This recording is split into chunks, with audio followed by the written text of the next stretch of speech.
Hello everyone. Last video में हमने amino acid की जो फिज़िकल प्रॉपर्टीज़ थी वो कवर कर ली थी और कुछ उसके बारे में बेसिक इन्फॉर्मेशंस थी जो हमने कवर कर ली थी, और हमने ये भी देखा था कि हम कैसे याद रख सकते हैं अमाइनो एसिड्स की जो क्लासिफिकेशन है। जैसे अगर हम बात करें तो हमने देखा था कुछ होते हैं हमारे पास नॉन पोलर अमाइनो एसिड, ठीक है, और कुछ हमारे पास होते हैं polar amino acid. Non polar हमने याद करने का तरीका रखा था कि गैप विल से हम याद कर पा रहे थे, GAPVIL, एंड लास्ट में बस मिथ्योनिन ऐड कर रहा था, glycine, alanine, proline, valine, isoleucine, leucine, methionine. ऐसे अगर हम पोलर की बात करें तो पोलर में हम इसको क्लासीफाई कर रहे थे तीन में। एक थे हमारे पास अनचार्ज, जिनके ऊपर कोई चार्ज नहीं होता, एक थे हमारे पास पॉजिटिवली चार्ज और जिनको हम बेसिक अमाइनो एसिड बोलते हैं, नेगेटिवली चार्ज जिनको हम एसिडिक अमाइनो एसिड बोलते हैं। अनचार्ज में हमने देखा था हम SCT से याद कर रहे थे, SCTNQ, एंड ऐसे ही बेसिक में हमने देखा था HRK, एंड एसिडिक की अगर हम बात करें तो हमारे पास D आ जाता है एंड E आ जाता है, that is aspartic acid and glutamic acid. और अगर हमने एरोमेटिक अमाइनो एसिड भी देखे थे, एरोमेटिक अमाइनो एसिड्स जो थे हमारे पास वाइफ। ओके, तो अब हम इन्हीं को जो है वन बाय वन पढ़ने वाले हैं। पहले हम नॉन पोलर की कैटेगरी जो है इस वीडियो में पूरी कवर कर लेंगे, इनकी बेसिक प्रॉपर्टीज़ क्या क्या है, ग्लाइसिन, एलिन, प्रोलिन, और स्ट्रक्चर इनका कैसे हम याद कर सकते हैं। तो इस पे हम ध्यान देंगे आज नॉन पोलर वाले पोर्शन पे। ओके, और एक और बात जो है ध्यान में रखनी है कि हमने क्या क्या पढ़ लिया है अभी तक। हमने देखा है कि 22 अमाइनो एसिड्स होते हैं, ठीक है, और सारे के सारे एल अमाइनो एसिड ना कि यानी कि लीवो रोटेटरी हैं। अल्फा अमाइनो एसिड्स होते हैं। अल्फा अमाइनो एसिड्स क्यों होते हैं? क्योंकि जो अमाइनो ग्रुप है ना वो अल्फा कार्बन से अटैच्ड है। अगर आप ये वाला स्ट्रक्चर देखोगे इसमें आपका अमाइनो ग्रुप अल्फा से अटैच नहीं है, ये हमारी अल्फा कार्बन है, अमाइनो ग्रुप अल्फा से अटैच नहीं है। इसमें भी अमाइनो ग्रुप अल्फा से अटैच नहीं है, लेकिन अमाइनो एसिड्स में जो अमाइनो ग्रुप होता है वो डायरेक्ट अल्फा कार्बन से अटैच्ड होता है, तो इसलिए हम इसको बोलते हैं अल्फा अमाइनो एसिड। ठीक है, ये एकदम दिमाग में बिठा लें बस। ठीक है, और फिर हम ये जो अमाइनो एसिड का स्ट्रक्चर है, ये बेसिक स्ट्रक्चर सब में कॉमन होगा, ये वाला structure, carboxyl group, amino group and hydrogen. अब हम यहाँ पे जो इसकी आर चेन है वो हम चेंज करते जाएंगे। तो सबसे पहले जो हम पढ़ने जा रहे हैं वो हम पढ़ने जा रहे हैं, सबसे पहले कौन सा अमाइनो एसिड हमने देखा था, gap will. So gap will की अगर हम बात करें तो हम आ जाते हैं ग्लाइसिन पे, एंड ये रहा ग्लाइसिन, ये रहा ग्लाइसिन। ग्लाइसिन में सिर्फ और सिर्फ उसकी जो आपको आर चेन है उसमें सिर्फ हाइड्रोजन प्रेजेंट होता है। ये रहा स्ट्रक्चर ग्लाइसिन का, सिंपल है और सबसे छोटा ये अमाइनो एसिड होता है, ये सबसे इसका साइज बहुत कम होता है। ये एक कायरल है क्योंकि कायरल कार्बन तो कहीं दिख ही नहीं रहा है। इसमें कोई स्टीरियो आइसोमर्स भी नहीं क्योंकि कायरल कार्बन ही नहीं है। इसकी फ्लेक्सिबिलिटी इतनी हाई होती है, अब जब साइज इतना छोटा है तो इसकी फ्लेक्सिबिलिटी तो हाई होगी। इसकी फ्लेक्सिबिलिटी इतनी हाई है तो ये कहीं भी जाके फिट हो जाता है, तो इसलिए रामाचंद्रन प्लॉट में सबसे ज़्यादा जो अलाउड रीजन है ना वो ग्लाइसिन का ही है। सारे सेकेंडरी स्ट्रक्चर्स में आपको दिखाई देगा ग्लाइसिन, बट अगर इसका हाई अमाउंट अगर प्रेजेंट है ना तो अल्फा हेलिक्स डिस्टेबल हो जाते हैं, तो अल्फा हेलिक्स के अंदर इनका ज़्यादा अमाउंट नहीं होना चाहिए। इवोल्यूशनरी कंजर्व्ड है, यानी कि अब तक हमें ज़्यादा वेरिएशंस इसमें देखने को नहीं मिली है, सिर्फ एज इट इज़ छोटा सा सिंपल सा स्ट्रक्चर है इसका। और ये एक अबेंडेंट अमाइनो एसिड होता है प्रोटीन के स्ट्रक्चर में, बहुत इंपॉर्टेंट अमाइनो एसिड है। ओके, तो ये था हमारा पहला, गैप विल में हमने ग्लाइसिन कवर कर लिया है। उसके बाद हम बात करते हैं एलेनिन की। एलेनिन की अगर हम बात करें, एलेनिन में जो आर चेन होती है वो होती है सिर्फ मिथाइल, CH3 आपको लगाना है एलेनिन में। और एलेनिन की अगर हम बात करें तो एलेनिन में क्या होता है, इसकी अल्फा हेलिकल स्ट्रक्चर में प्रोबेबिलिटी बहुत ज़्यादा होती है। अगर किसी भी पॉलीपेप्टाइड चेन के अंदर आपको ये बोला जाता है कि उसके अंदर एलेनिन जो है वो हाई अमाउंट में प्रेजेंट है, तो यानी कि वो पेप्टाइड वो 101% वो अल्फा हेलिकल स्ट्रक्चर ही फॉर्म करेगी, क्योंकि एलिन की हाई प्रोबेबिलिटी अगर है तो वो अल्फा हेलिकल स्ट्रक्चर में ही होती है। और ये नॉन एसेंशियल होता है, एलिनिन जो है ये हमें बाहर से नहीं लेना पड़ता है, हमारी बॉडी इसको फॉर्म कर सकती है। और इसको कैसे बना, मतलब कैसे फॉर्म होता है ये, जैसे एल ग्लूटामेट और पायरुवेट को अगर आप कंबाइन करेंगे, glutamate is an amino acid और पायरुवेट जो हमारा ग्लाइकोलिसिस पे प्रोडक्ट बनता है पायरुवेट, तो पायरुवेट और ग्लूटामेट को अगर आप कंबाइन करेंगे, इनका अगर एमिनेशन कर देंगे, ये होता है ग्लूटामेट पायरुवेट ट्रांस एमिनेज, ये एंजाइम है। इन एंजाइम की प्रेजेंस में जो है जो ग्लूटामेट है ना, इसका अमीन ग्रुप जो है ट्रांसफर हो जाता है पायरुवेट पे। सो पायरुवेट जो है it will form L alanine and glutamate will get converted into alpha ketoglutarate. तो ऐसे हम एल एलिनिन जो है फॉर्म कर सकते हैं, और इसकी बहुत इंपॉर्टेंस होती है। हम देखेंगे ग्लूकोनियोजेनेसिस का जो प्रोसेस होता है, जिसमें हम नॉन कार्बोहाइड्रेट सोर्सेज से जब हम ग्लूकोज बना रहे होते हैं, वहाँ पे एल एलिनिन का हम यूज़ करते हैं एज अ प्रिकर्सर। और फिर ये जो है it can be synthesize from valine, leucine and isoleucine से सिंथेसाइज कर सकते हैं। तो इसको हम ग्लूटामेट और पायरुवेट से बना सकते हैं। और एलिनिन के बारे में बस इतना ही, और इसका स्ट्रक्चर जो है मिथाइल ग्रुप सिर्फ इसमें प्रेजेंट होता है। तो हमारा सेकेंड अमाइनो एसिड हो चुका है गैप विल। अब हम बात करते हैं प्रोलीन की। तो प्रोलीन में थोड़ा सा इसका स्ट्रक्चर चेंज हो जाता है। बाकी सारे अमाइनो एसिड पे यहाँ पे आपको अमाइनो ग्रुप मिलेगा, बट अगर आप प्रोलीन का स्ट्रक्चर देखें तो इस पर सिर्फ NH, इसको हम इमिनो बोलते हैं। तो इमिनो ग्रुप प्रेजेंट होते हैं प्रोलीन के स्ट्रक्चर में, अगर आप देखें। और ये इसका स्ट्रक्चर हो गया, इसका एक साइक्लिक स्ट्रक्चर आप देख पा रहे होंगे, है ना। साइक्लिक स्ट्रक्चर होता है, ये जो है NH से बॉन्डेड रहता है ये इसमें। तो ये साइक्लिक स्ट्रक्चर होने की वजह से प्रोलीन जो है बहुत ही रिस्ट्रिक्टेड होता है, रोटेट नहीं कर सकता। इसका जो रोटेशन है ना वो रिस्ट्रिक्टेड है। सो प्रोलीन में आपको याद रखना है कि यहाँ पे NH होता है which is a imino group, और जिसकी वजह से हम प्रोलीन को क्या बोलते हैं, इमिनो एसिड भी बोलते हैं। तो अगर आप प्रोलीन को देखना चाहें तो ये रहा प्रोलीन, और इमिनो एसिड हम इसको बोलते हैं। इसमें अमाइनो ग्रुप नहीं होता है, इसमें इमिनो ग्रुप होता है। रोटेशन इसका रेस्ट्रिक्टेड है क्योंकि साइक्लिक स्ट्रक्चर आप देख पा रहे होंगे, पूरा ऐसे साइक्लिक स्ट्रक्चर है, तो रोटेशन इसका रेस्ट्रिक्टेड है। अल्फा और बीटा शीट को ये डिस्ट्रॉय कर देता है अगर प्रेजेंट होगा तो। और रामाचंद्रन प्लॉट के अंदर इसका जो बहुत ही लीस्ट अलाउड रीजन है, बहुत कम प्रेजेंट होता है। फाइसाई वैल्यू भी इसकी बहुत कम ही होती है। ये सब हम रामाचंद्रन प्लॉट में देखेंगे कि कैसे जो प्रोटीन है वो सबसे कम स्पेस जो है ऑक्यूपाई करता है। अब देखो ट्रांस और अगर हम सिस बॉन्ड की बात करें ना, पेप्टाइड बॉन्ड, ये तो आपको पता ही होगा कि अगर आप दो अमाइनो एसिड अगर कंबाइन होते हैं, ठीक है, अगर मान लो ये हमारा एक अमाइनो एसिड है, दिस इज C-alpha-1, यानी कि फर्स्ट अमाइनो एसिड की जो है कार्बन है, एंड ये हमारा कार्बोक्सिल ग्रुप हो गया C+O, ठीक है। यहाँ पे हमारा क्या हो गया NH3, एंड इधर हमारा H हो गया, इधर हमारा हो गया R1, ठीक है। और यहाँ पे हमारा दूसरा अमाइनो एसिड है जिसका N ग्रुप है NH, ओके। एंड यहाँ पे सेम हमारा C-alpha-2 हो गया, इधर हमारा R2 हो गया, एंड यहाँ पे क्या होता है हमारा, फिर से आ जाएगा C+O, एंड इधर हमारा आ जाएगा R, इधर आ गया, यस।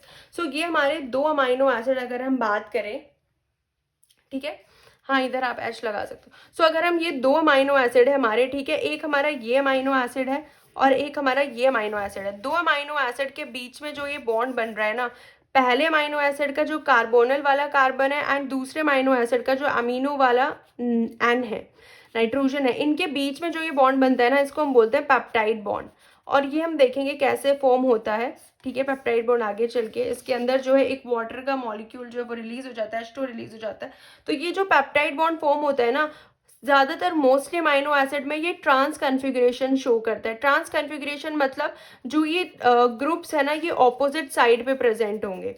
तो ट्रांस ये कन्फिग्रेशन शो करता है जहाँ पे ये ग्रुप्स ऑपोजिट साइड पे प्रेजेंट होंगे, क्योंकि ये स्टेबल फॉर्म भी होती है ट्रांसफॉर्म, क्योंकि ऑपोजिट साइड पे प्रेजेंट है ना, तो ये स्टेरिक हिंड्रेंस कॉज नहीं करेंगे।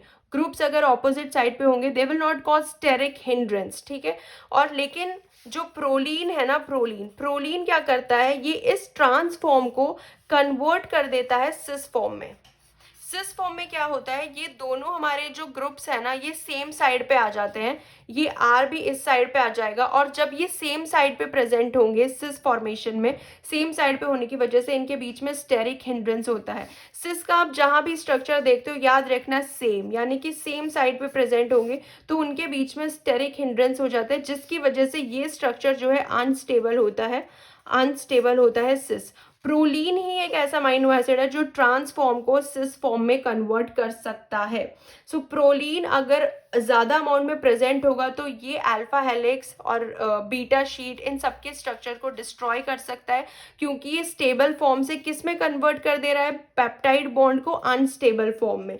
और ऐसा नहीं है कि प्रोलीन कुछ सिचुएशन में ही ऐसा काम करता है। देखो अगर हमारे पास ये पेप्टाइड है, सपोज करो हमारे पास ये पेप्टाइड है CAP KL, ये हमारे पास एक पेप्टाइड की सीक्वेंस है, हमारे पास एक ये पेप्टाइड की सीक्वेंस है PACLK। ठीक है, इस पेप्टाइड के सीक्वेंस में आप देखो ये अमाइनो एसिड्स है हमारे सारे। ठीक है, इसमें जो प्रोलीन है ना ये मिडल में प्रेजेंट है, तो मिडल में प्रेजेंट होने की वजह से इसका जो इम्यूनो ग्रुप है ना वो बॉन्डिंग में इन्वॉल्व है। प्रोलीन का इम्यूनो ग्रुप बॉन्डिंग में इन्वॉल्व है, तो इस सिचुएशन में प्रोलीन ट्रांस को कन्वर्ट कर सकता है सिस फॉर्म में। तो ये दोनों फॉर्म बना सकता है, ट्रांस भी बना सकता है और सिस भी बना सकता है अगर प्रोलीन मिडिल में प्रेजेंट है। बट अगर प्रोलीन आपका साइड में प्रेजेंट है ना जिसमें इम्यूनो ग्रुप इसका फ्री है, अगर इसका इम्यूनो ग्रुप फ्री है तो ये सिर्फ और सिर्फ ट्रांस ही बनाएगा। तो अगर प्रोलीन अगर यहाँ इस टर्मिनल पे प्रेजेंट होगा तो कोई प्रॉब्लम नहीं होगी क्योंकि ये सिर्फ ट्रांस में ही एग्जिस्ट करेगा। बट अगर ये मिडिल में प्रेजेंट होगा तब ये प्रॉब्लम क्रिएट कर सकता है। तो ये हमने देख लिया प्रोलीन के बारे में कि कैसे जो प्रोलीन का स्ट्रक्चर है वो ट्रांस को सिस में कन्वर्ट कर देता है, और इसमें जो एंजाइम यूज होता है ना जो ट्रांस को सिस में कन्वर्ट करता है that is sis propyl isomerase enzyme. और ये प्रोलीन ये हमने पढ़ लिया कि अगर ग्रुप फ्री है तो ट्रांस ही बनाएगा, और अगर मिडिल में प्रेजेंट है तो सिस और ट्रांस दोनों बना सकता है, और जिसकी वजह से ये alpha helix beta sheet in सबको डिस्ट्रॉय भी कर सकता है। और सिस पेप्टाइड बॉन्ड भी जरूरी होता है प्रोटीन फोल्डिंग के लिए। और तो ये हमने प्रोलीन का स्ट्रक्चर भी देख लिया कि कैसे साइक्लिक फॉर्म होती है, और इसमें यहाँ पे NH प्रेजेंट होता है। So this is the structure of proline. ठीक है, तो हमने कौन कौन से अमाइनो एसिड देख लिया, ग्लाइसिन हमने देख लिया, एलिनिन देख लिया, प्रोलीन देख लिया। अब हम बात करते हैं वेलिन की। वेलिन का स्ट्रक्चर अगर हम देखेंगे, सो वेलिन का स्ट्रक्चर बहुत सिंपल है। वेलिन के स्ट्रक्चर में ये ग्रुप प्रेजेंट होते हैं, 2 मिथाइल ग्रुप होते हैं और एक CH। तो इसको आप अगर उल्टा करके देखोगे ना तो ये वी ही दिख रहा है ना, थोड़ा वी का शेप ले रहा है। तो इससे आप याद रख सकते हो कि इसमें 2 मिथाइल प्रेजेंट होते हैं, CH, CH3 एंड CH3। ऐसा होता है वेलिन का स्ट्रक्चर। और वेलिन के बारे में इतना कुछ खास है कि ब्रांच साइड चेन होते हैं और प्लांट्स इनको सिंथेसाइज करते हैं, एनिमल नहीं सिंथेसाइज करता, और ये एसेंशियल अमाइनो एसिड है यानी कि हमें बाहर से लेना पड़ता है। तो वेलिन का स्ट्रक्चर ये हो गया। ठीक है, this is about the valine. अब देखो वेलिन के बाद हम पढ़ने जा रहे हैं, वेलिन हमारा हो गया। अब हम बात कर रहे हैं आइसोल्यूसिन की। आइसोल्यूसिन का अगर आप स्ट्रक्चर देखोगे ना, देखो दिस इज एग्जैक्टली आपको वेलिन का स्ट्रक्चर नहीं लग रहा है। CH है और इधर देखो वेलिन का स्ट्रक्चर में 2 मिथाइल थे, और आइसोल्यूसिन में एक मिथाइल है और एक जगह इथाइल प्रेजेंट है, CH2 CH3। मैथ एथ इथाइल प्रेजेंट है और एक जगह मिथाइल ही प्रेजेंट है। तो आप इसके स्ट्रक्चर से भी याद कर सकते हो कि बस वैलिन के स्ट्रक्चर से आप आइसोल्यूसिन का स्ट्रक्चर याद रख सकते हो कि वैलिन में मिथाइल है और आइसोल्यूसिन में एक जगह इथाइल प्रेजेंट है और एक जगह मिथाइल है। आइसोल्यूसिन के बारे में अगर हम देखना चाहें, इसके अंदर 2 कायरल सेंटर होते हैं। ठीक है, और इसकी पहले वीडियो में बता ही चुके हैं, अगर 2 कायरल कार्बन है तो ये वाला कायरल कार्बन अपने D और L फॉर्म बनाएगा, D और L फॉर्म बनाएगा। ये वाला कायरल कार्बन अपने D और L फॉर्म में एग्जिस्ट करेगा, और D और L फॉर्म जो है एक दूसरे के एनेंशियोमर्स होते हैं। ठीक है, ये भी एनेंशियोमर है, और ये आपस में अगर हम बात करें तो ये डायास्टीरियो आइसोमर्स होता है। तो जिसके अंदर 2 कायरल कार्बन होते हैं ना वो एनेंशियोमर्स भी बना सकते हैं और वो डायास्टीरियो आइसोमर्स भी बना सकते हैं, और जिनके अंदर सिंगल कार्बन है वो एनेंशियोमर्स तो बनाएंगे ही बनाएंगे। तो ये एनेंशियोमर्स भी बनाएंगे, डायास्टीरियो आइसोमर्स भी बनाएंगे।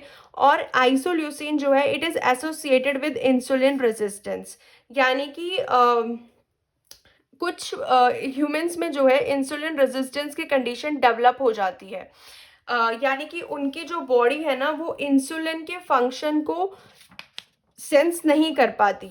देखो इसमें होता क्या है ना कि अगर हम बात कर रहे हैं इंसुलिन के रेजिस्टेंस की, ठीक है, तो हम बात करते हैं कि जैसे हमारा जो ब्लड वेसल है ना उसमें हमारा ग्लूकोज जो है वो बहुत ज़्यादा इंक्रीज हो गया, यानी कि ग्लूकोज की कंसंट्रेशन हाई हो गई है, ब्लड शुगर लेवल हमारा बहुत हाई है। उसके बाद हमारा जो पैनक्रियाज होता है वहाँ से जो है हमारा क्या रिलीज होता है, insulin.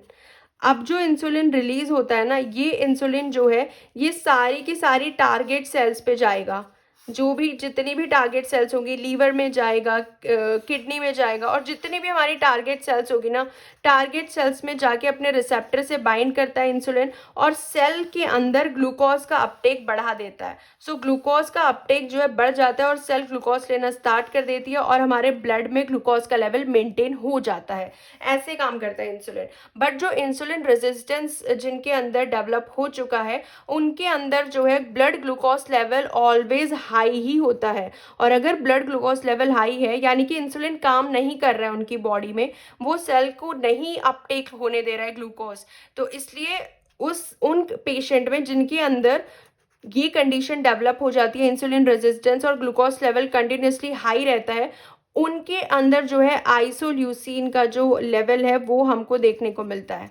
So because it is associated with insulin resistance, so high level in diabetic humans, isoleucine का जो लेवल है वो डायबिटिक ह्यूमंस में ज़्यादा देखने को मिलता है। और ये दोनों होता है कीटोजेनिक भी और ग्लूकोजेनिक भी, यानी कि आइसोल्यूसिन जो है तो ये कीटोन बॉडीज का भी एज अ प्रिकर्सर यूज कर सकते हैं for the formation of ketone bodies, and for the formation of glucose and glycogen भी हम आइसोल्यूसिन को यूज कर सकते हैं। ये पहले डिस्क्राइब कर चुके हैं कौन से अमाइनो एसिड ग्लूकोजेनिक है, कौन से कीटोजेनिक है, कौन से बोथ है। सो ये हो गया आइसोल्यूसिन का स्ट्रक्चर। तो हमने आइसोल्यूसिन हो गया। अब जो नेक्स्ट स्ट्रक्चर हमारा आता है वो आता है ल्यूसीन का स्ट्रक्चर। ल्यूसीन का स्ट्रक्चर अगर आप देखेंगे, इसको भी आप इसको भी आप वैलिन के स्ट्रक्चर से ही याद कर सकते हैं। देखो वैलिन का स्ट्रक्चर बस आपको याद करना है। देखो अगर ये वैलिन का स्ट्रक्चर आपको याद है ना, अगर आपको आइसोल्यूसिन का बनाना है तो आपको सिर्फ यहाँ पे एक इथाइल ग्रुप इथाइल ऐड कर देना है, CH2 ऐड कर देना है, तो यहाँ पे इथाइल हो जाएगा, ये वैलिन का स्ट्रक्चर, उसका हो जाएगा आइसोल्यूसिन का स्ट्रक्चर। बट अगर आपको वैलिन से क्या बनाना है, ल्यूसीन बनाना है, तो आपको CH2 ऊपर ऐड करना है बस यहाँ पे, तो ये बन जाएगा आपका ल्यूसीन का स्ट्रक्चर। तो ये ल्यूसीन का स्ट्रक्चर हो जाएगा। और ये स्किन हीलिंग और रिपेयरिंग में काम आता है, और ये एक डाइट्री अमाइनो एसिड है। ठीक है, तो इससे हम याद रख सकते हैं वैलिन, ल्यूसीन, आइसोल्यूसिन का स्ट्रक्चर। और हमारा जो नेक्स्ट अमाइनो एसिड है वो हमारा कौन सा बचता है, दैट इज मिथियोनिन। हमने आइसोल्यूसिन भी देख लिया, ल्यूसीन भी देख लिया, नेक्स्ट हमारा एंड जो बचता है दैट इज मिथियोनिन, जो नॉन पोलर में हम पढ़ रहे हैं। सो मिथियोनिन का जो स्ट्रक्चर है ना, उसके अंदर आपको ये सल्फर ग्रुप मिलेगा। मिथियोनिन के अंदर सल्फर प्रेजेंट होता है। मिथियोनिन का स्ट्रक्चर में जो सल्फर प्रेजेंट है ना, वो डाइसल्फाइड बॉन्ड नहीं बना सकता। हमारी बॉडी में सिर्फ 2 ही अमाइनो एसिड ऐसे हैं जिनके पास सल्फर प्रेजेंट होता है, एक होता है मिथियोनिन और एक होता है सिस्टीन। सिस्टीन जो है वो डाइसल्फाइड बॉन्ड बना लेता है, बट मिथियोनिन डाइसल्फाइड बॉन्ड नहीं बनाता है। और क्या बात है, मिथियोनिन जो है ये प्लांट्स के अंदर भी एसेंशियल अमाइनो एसिड होता है, यानी कि प्लांट्स को ही इनको बाहर से लेना पड़ता है। और जो ह्यूमंस है इसमें हम देखते हैं कि मिथियोनिन जो है फर्स्ट अमाइनो एसिड होता है ट्रांसलेशन के प्रोसेस में। It act as a antioxidant also, और ये जिंक और सेलेनियम के एब्जॉर्प्शन में भी हेल्प करता है मिथियोनिन। ठीक है, तो ये हो गया मिथियोनिन के बारे में। तो ये हमने देख लिया नॉन पोलर अमाइनो एसिड इस वीडियो में। नेक्स्ट में हम पोलर अमाइनो एसिड कवर करेंगे। So non polar amino acid में ग्लाइसिन हमने देख लिया, जिसके अंदर सिर्फ H प्रेजेंट होता है, हाइड्रोजन ग्रुप। एलिनिन में हमने देखा कि मिथाइल प्रेजेंट होता है। प्रोलीन में तो पूरा साइक्लिक स्ट्रक्चर ही होता है, ठीक है, CH2 और बहुत ही मतलब रिस्ट्रिक्टेड होता है। वैलिन के स्ट्रक्चर में हमने क्या देखा है कि वैलिन के स्ट्रक्चर में 2 आपको मिथाइल ग्रुप होंगे वैलिन के स्ट्रक्चर में। ये आपको वैलिन का स्ट्रक्चर याद हो गया। अगर आपको वैलिन से आइसोल्यूसिन का बनाना है तो आइसोल्यूसिन का अगर आप बनाएंगे तो आपको बस यहाँ पे एक इथाइल ऐड कर देना है, बाकी सारा स्ट्रक्चर सेम है। और अगर आपको वैलिन से ल्यूसिन का स्ट्रक्चर बनाना है, आइसोल्यूसिन हो गया।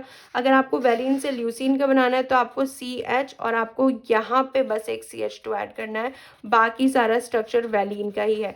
तो आप वैलिन के स्ट्रक्चर से ल्यूसिन का स्ट्रक्चर बना सकते हो, आइसोल्यूसिन का स्ट्रक्चर बना सकते हो, और इनकी प्रॉपर्टीज भी हमने कवर कर लिया। नेक्स्ट वीडियो में हम polar amino acid and aromatic amino acid हम कवर करेंगे। Thank you.